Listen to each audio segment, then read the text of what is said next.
Welcome back to the Rory Talks Football channel, your daily Arsenal news, updates, reactions and opinion. Yes, you are reading that correctly. Kai Havertz is a genuine option for Arsenal this summer. This isn't a slow news day and me trying to make up some rumours for a video. It is genuine interest. We'll get into that. First of all, I want to say a massive thank you. Yesterday's video was the most viewed video we've had on this channel. We smashed through that 2,600 subscriber target. So now we're targeting 2,750 subscribers. If you're new to the channel, please do subscribe and smash a like on the video if you enjoy it as well. Kai Havertz, let's get into it. So this first came from Arsblog, who is a reliable source for Arsenal team news, who said Arsenal have a genuine interest in Kai Havertz. A few aggregators then reported that, and Team News and Ticks, who is absolute top tier, quoted one of those and just said correct.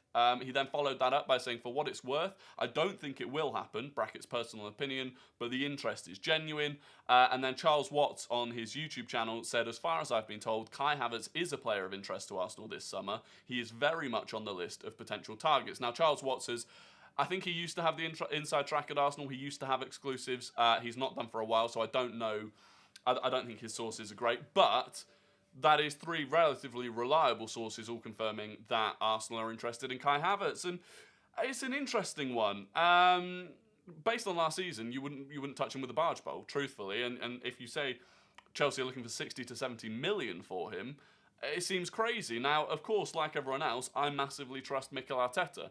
Absolutely back him, trust the process, but that doesn't mean he's immune from making mistakes. I think Nuno Tavares was a mistake if you look at it. He has never had the assets that current Arsenal players need, and he never really had a profile that looked like we needed him. So Arteta's not immune to mistakes, but let's try and get inside the head of Arteta and try and look at why this signing could make sense. So if you ignore what he's done at Chelsea, where other than a Champions League final goal, which he'll always be remembered for, he's been a pretty poor signing.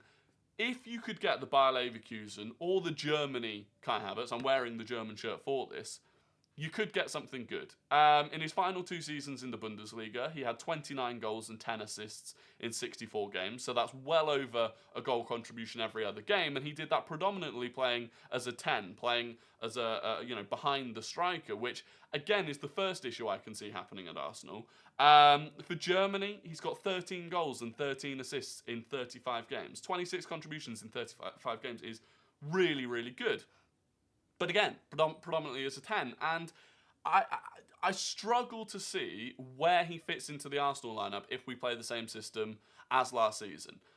We don't play a 10. We play a 6 and 2 8s. And if we're going to carry that on, he'd have to go as a centre-forward. He'd have to replace or be a competitor to Gabriel Jesus, which, again, that doesn't make sense when you've got Eddie Nketiah and Folarin Balogun, unless you offload both of them.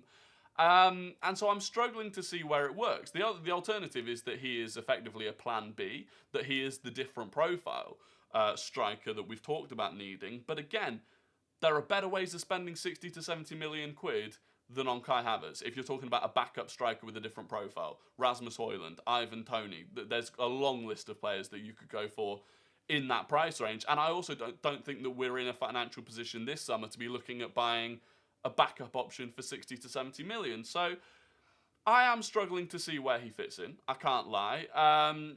This season he played predominantly as a striker for Chelsea. He got 9 goals and 1 assist in 47 games. That's shocking. So I'm not keen. I'll put it out there. I've been wrong before. I didn't want Jorginho. I got that wrong. But for 60 to 70 million, it seems like bad business. That's compounded by the fact it's coming from Chelsea. We know that for Chelsea to sign Caicedo for starters, they have to offload players this month, pretty much. They have to generate some income before they can go and start spending money. So it would be ludicrous to give them 60 to 70 million that they can then directly use to sign Moises Caicedo when we know Caicedo is a massive target for us. And there is no planet in which I'd rather sign Havertz than Moises Caicedo.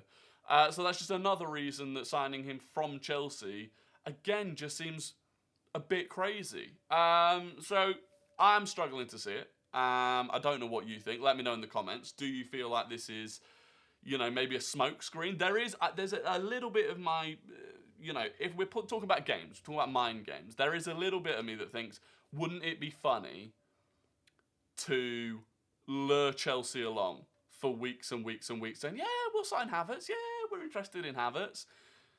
long enough that we can wait to sign Declan Rice and then sign Moises Caicedo and turn around to them and say, yeah, we were never interested in Kai Havertz. Kai Havertz, you having a laugh? Never interested. That would be amusing. Do I think it's realistic? Probably not. Ultimately, I'm probably on the side of Team News and Ticks. Maybe we're interested in him. I don't see it happening. I'd be very surprised if it did happen, and I genuinely wouldn't know where he'd fit into Arsenal's lineup next season.